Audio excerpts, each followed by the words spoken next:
Which part of prohibited items don't you understand, young lady? Did you catch this? Spoilers ahead. Wednesday's return to Netflix has left a stronger impression on critics than Season 1, as Season 2 has earned itself a higher Rotten Tomatoes score. The Netflix series is based on Charles Addams' delightfully dark characters, with Alfred Gough and Miles Miller serving as showrunners. Jenna Ortega leads Wednesday Season 2's cast, playing the titular character. Wednesday Season 1 proved to be a hit for Netflix upon release in 2022, at the time receiving positive acclaim and becoming the platform's second highest viewed English-language program. However, the first volume of Wednesday Season 2's two-part installment has surpassed its predecessor, earning an aggregated score of 83% on Rotten Tomatoes over Season 1's 73%, while also being awarded a certified fresh score. Wednesday has found its own identity. For Wednesday Season 1, the series had plenty of hurdles to overcome.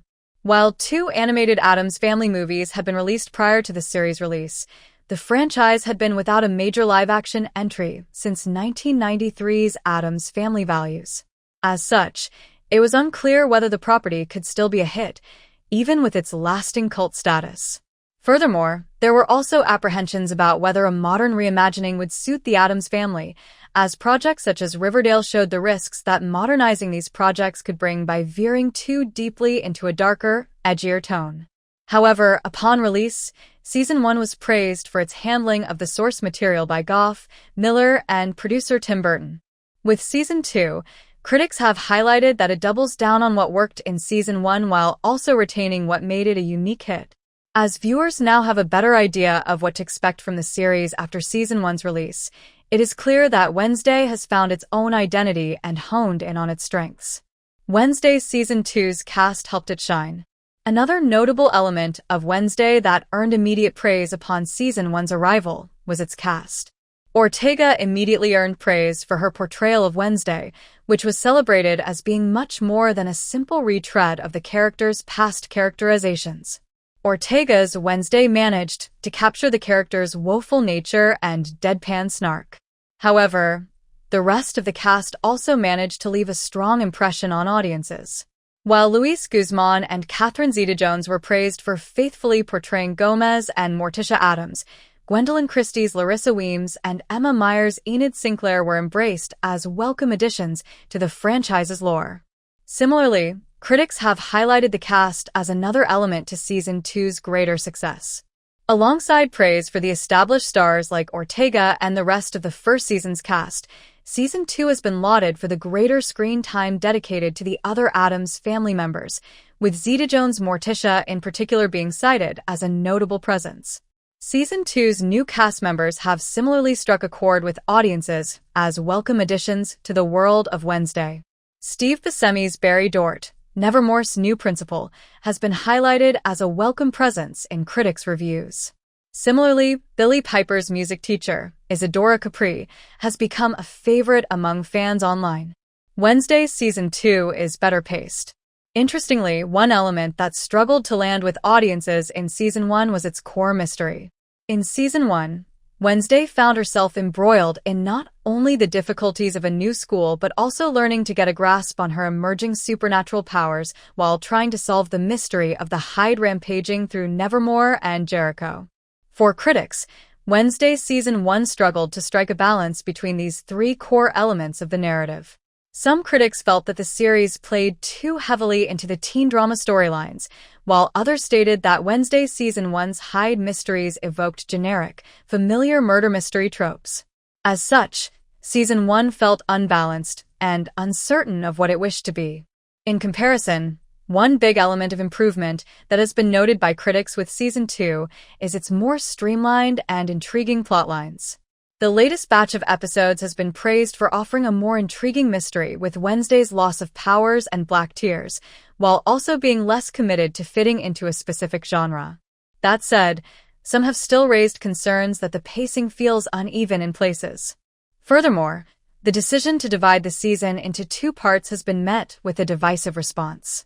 While some reviews have celebrated Wednesday's Season 2, Part 1's cliffhanger ending for offering a gripping end, others have stated that it could harm the season's momentum. Regardless of where the series' overall reception may land, Wednesday Season 2, Part 1 has at the very least shown that Goff and Miller have shown greater care in what they wish to focus on. They built upon what Season 1 established and chose to maintain a consistent scope, as opposed to juggling too many story threads that could overwhelm viewers.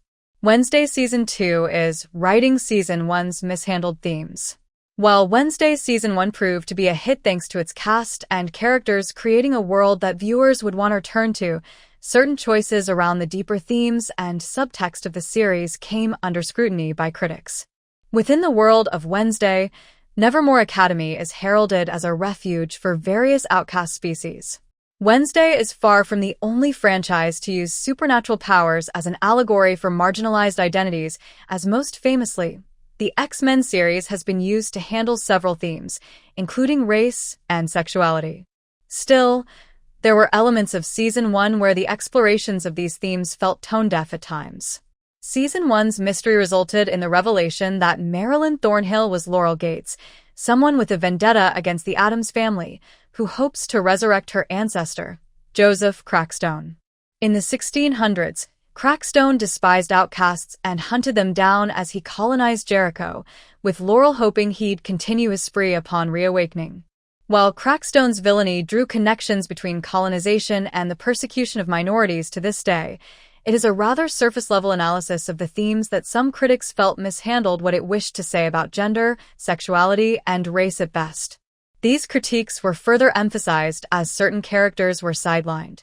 Though it remains to be seen whether Season 2 can address all of these mishandled themes, the first batch of episodes has already shown much promise. The place of outcasts within the world of Wednesday is more clearly defined, rather than relying on certain tropes, while previously sidelined characters like Bianca are given a greater chance to shine. Wednesday Season 2 has a consistent creative vision. Finally, one other element of Wednesday's initial success that Season 2 further refined was its sense of artistic style and identity. While he may only serve as a producer, Burton's filmmaking presence can be felt in the production. From his German expressionist-inspired visuals to his morbid humor, the director's auteurist marks are easily recognizable.